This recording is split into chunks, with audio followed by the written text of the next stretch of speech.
Ayan, good morning.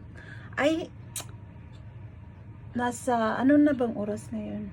Dito, mag-almusal tayo. Maaga kasi ako nagising. Unang video kong gagawin nito para mag-almusal. So, dito sa Kuwait, alas 10 na ng umaga. Actually, dito sa Kuwait, pag umaga, bihira, hindi sabihin na walang kumakain. Bihira ang kakain ng umagahan ng kanin. Dalasan dito, ang almusal ay tinapay, ganun lang. Tapos, kape, ganun. O dahil sa di-off ko ngayong araw, kakain ako ng kanin. Ang kanin ko is brown ito, brown. Pero hindi naman kulay brown. Yung galing Pilipinas na yun? Senyorita ba yun? Yun. Ang ulam natin ay adobong manok, inadubo ko. Sana masarap. So, kain tayo. Huwag kayong mag-alala. Napagpasalamat na ako sa Diyos. Okay?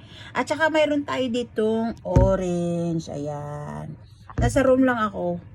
Tapos ito yung adobo. Adobong manok to. Kaya mukbang kunwari. Ayan, mag-almusal tayo. Kayo mag-alala.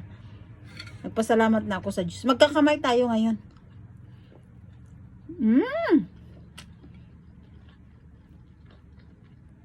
Sarap din pala.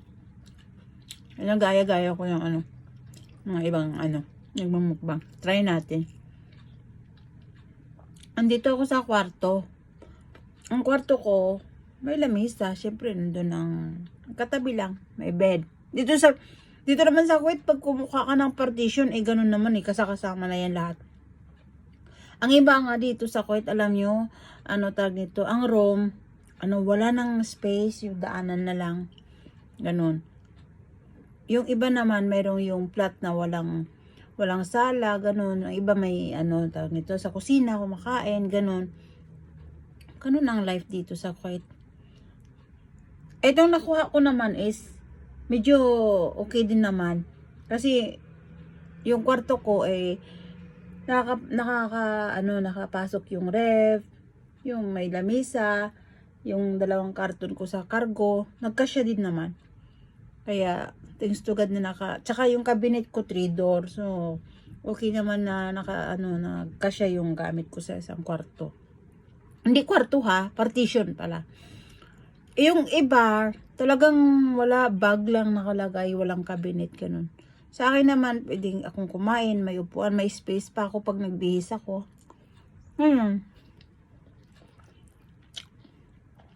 Ay, akala ng iba, madali ang nasa abroad. Maganda ang mga bahay, mga kwarto, ganun. Hindi! Kaya maniwala doon.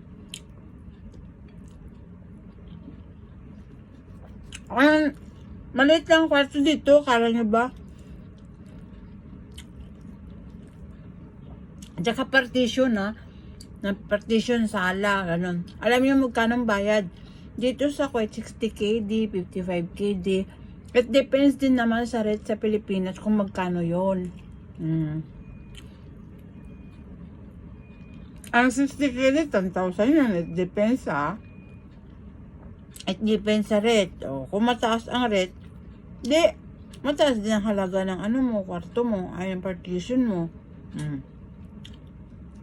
Kung mababa ang rate, mababa din ang rate. Ganun. Kagaya ngayon, sabihin na lang natin na 180 ang rate ng 1 KD. So, isipin mo, kung 60 KD yung bayaran mo, abot ng 10,000. Diba?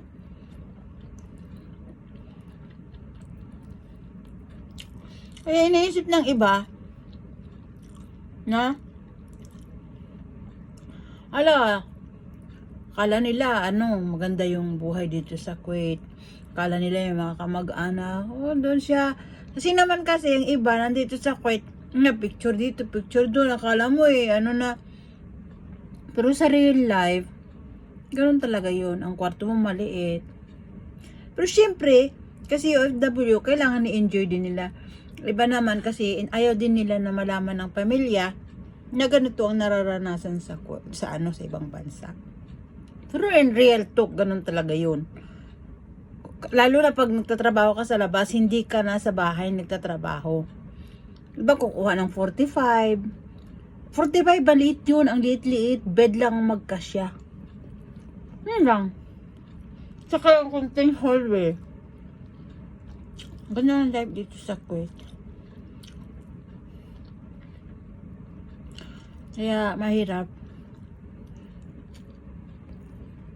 Alam nyo, tsaka ang buhay dito sa Kuwait, sabihin ko sa inyo, kaya nagload ako ng adobo, di ba? Siyempre itong adobo na to, hindi madaling masira. Ay nako, alam nyo ba? Ilalagay ko yung sa rep. Ilang araw ko itong kakainin, baka 3 araw.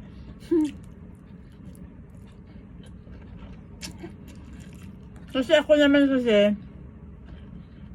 isang beses lang ako kakain sa isang araw. Ng kanin, ha? Ng kanin. Siyempre sa trabaho, may break ka. Magkape. Ganun.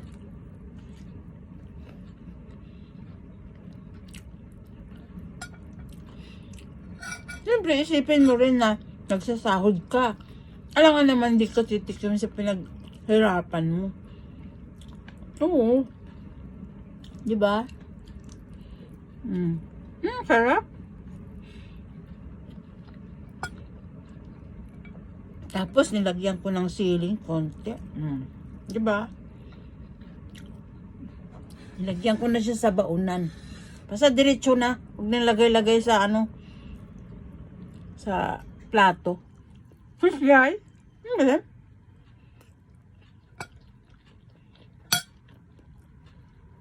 ano ng life?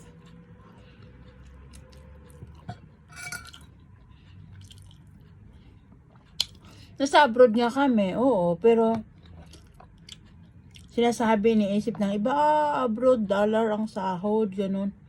Dollar ang sahod, dollar naman ang gastos dito. Pag may sahod ka dito, halimbawa, sahod mo 350. Bayad mo ng bahay, magkanong bahay mo, oh.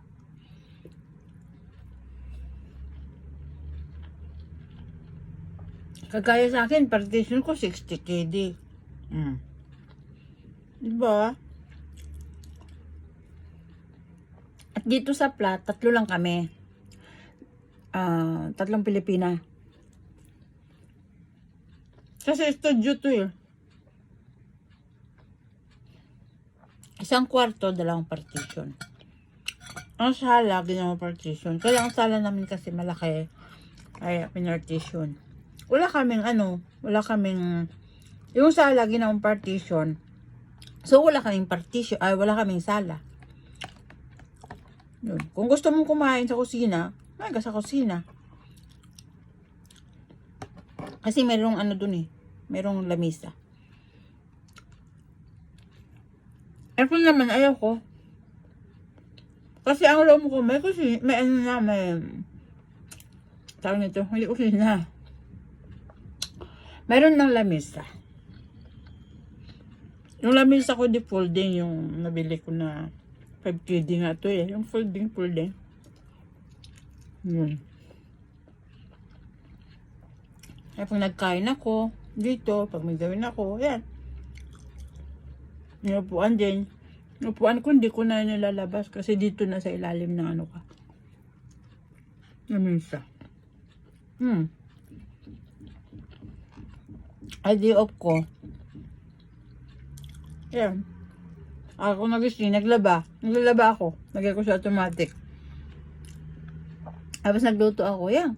Natapos, kain ako. Itong kanin ko, leftover to kahapon.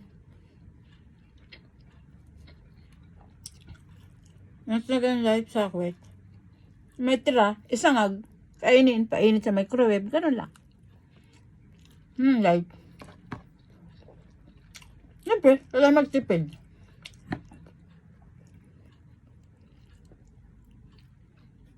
Ano ang life? Kailangan magtipid.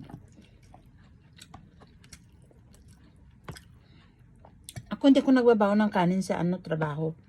Kasi, tinapay lang, gawa ka ng sandwich, ganun. Ibig sabihin, gawa ka ng sandwich. Pag may nuggets ka, luto ka ng nuggets, lagay mo sa sandwich. Ganon. Hindi sandwich na social lang sandwich ha. Ibig nyo sabihin, iniisip ninyo. Kung may burger ka, kasi syempre, pag may nakita ka ng promo, bili ka na ng promotion. Syempre, tignan mo din yung yung expire. Kasi ang mga promotion, lalo na dun sa trabaho ko, yung sa Carrefour, may promotion, yun, halimbawa, ngayon promotion ang expire noon sa mga May, mga February, ganon. Kaya tignan mo bago mo bilhin.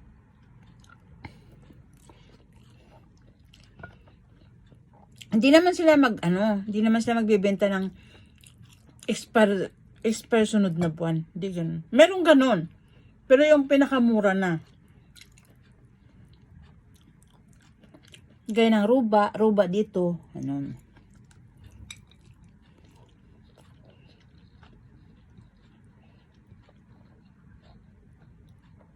ang life.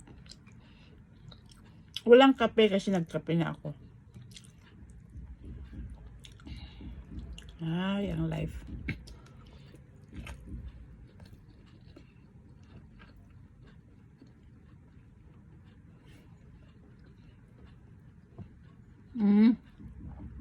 Kaya kayo yan nanonood. Kumain din kayo.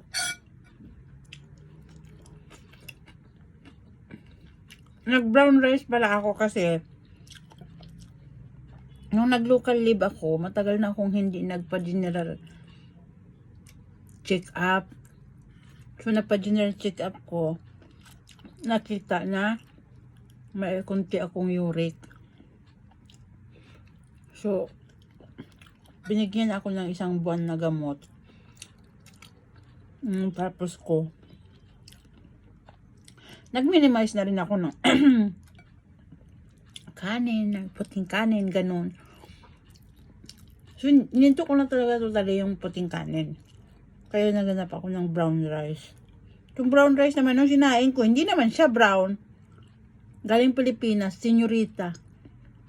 Yun na. Tapos, hindi pa ako ulit nagpa-check up ng uric ko. Kung okay na ba. Kasi nag-less ako ng rice na puti. Tapos, hindi ako kumakain ng cauliflower, broccoli. Hindi ako kumakain. Ninto ko yun. Mga beans. Ninto ko yun. Tapos, yung beef. Ninto ko yun. Hindi ako kumakain. Gusto ko nga eh. Gusto kong kumain. Pero hindi. Iwasan ko.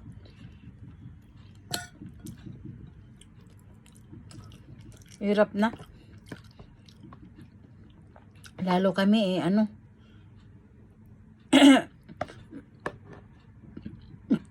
may kidney pa naman kaming alam yung mga inheritance.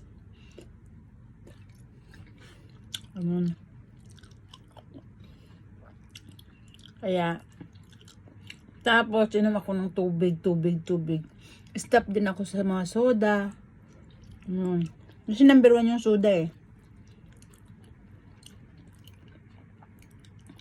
At saka sugar pala. Alam niyo ba yung sugar na ginagamit ko ngayon? Kahit mahal, bibili ako kasi stevia. Kain ko. Ginagamit kong sugar.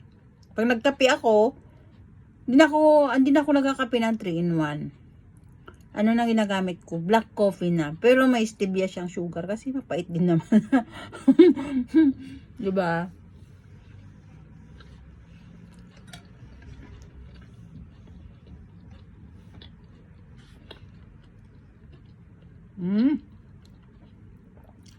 Sarap ng luto ko. Medyo maalat-alat lang kasi parang nadamihan ko yata ng toyo. Tapos nilagyan ko pa ng chicken cubes. Isang buong chicken cubes. Ayun, medyo naalat. Diba? Dito naman sa Kuwait kasi yung manok mura lang. Ito nga promotion ng binili ko eh. Sa Diana brand. Sale siya. 870 pels. 870 pels. Saan ka pa dyan? 1 kilo. Diba? 1 kilo na niluto ko. Ilang araw kong kainin. Yun. Diba?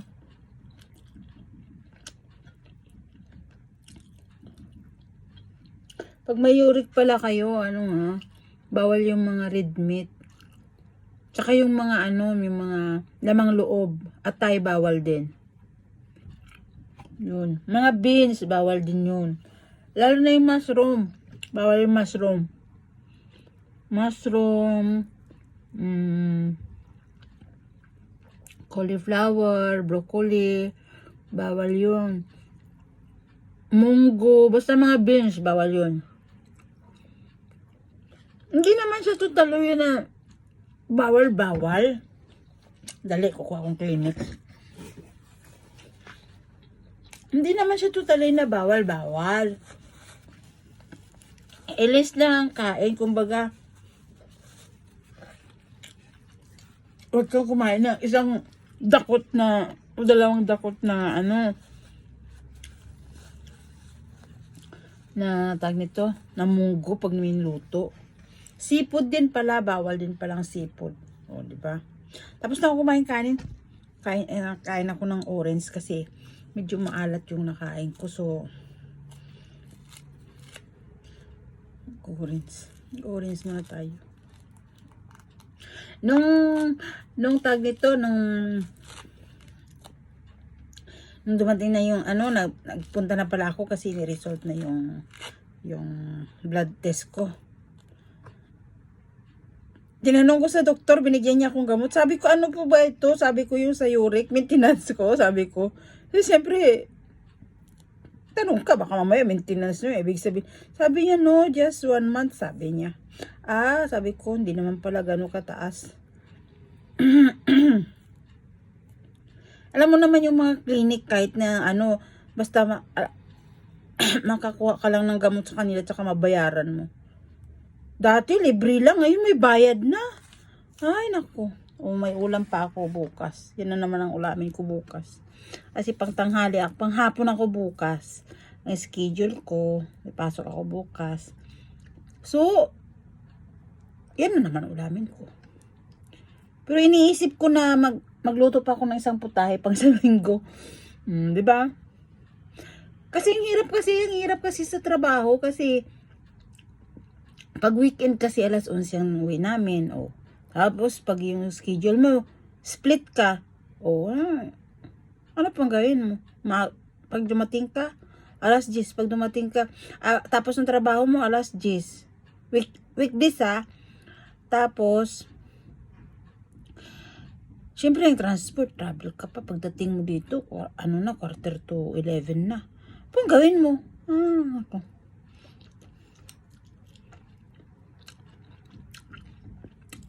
Tapos pag panghapon naman, siyempre gusto mong matulog. Diba? Kaysa naman gigising ka ng maaga para magluto lang. Siyempre pagod din. Sige guys. Hanggang dito na lang yata yung video ko. Alam nyo, first time ko itong video na kumakain. Nagpo-post man ako sa YouTube, pero hindi gaano kaganon. I-try kong lagi akong mag-YouTube, mag-upload sa YouTube, try ko lang. Kung click, tuloy-tuloy, di ba? Na kahit pag lumabas pala ako, na kung saan pupunta, mag-video din ako sa inyo para kung makita nyo din ang kwet. Kasi pag lumalabas kasi ako, tinatamad ako kahit konting lang. Sa Facebook, may video, pero hindi gano'n yung sabi na, mag-video to, video. Hindi. Pag naisip ko lang, kahit naglalakad ako, may puntahan ganito, yan lang, malapit sa bahay. Yun na, naisip ko. Pero yung regular na, i-content talaga. Kasi hindi naman ako YouTuber yung iba, yun na talagang hinahanap buhay nila. Kaya ganun.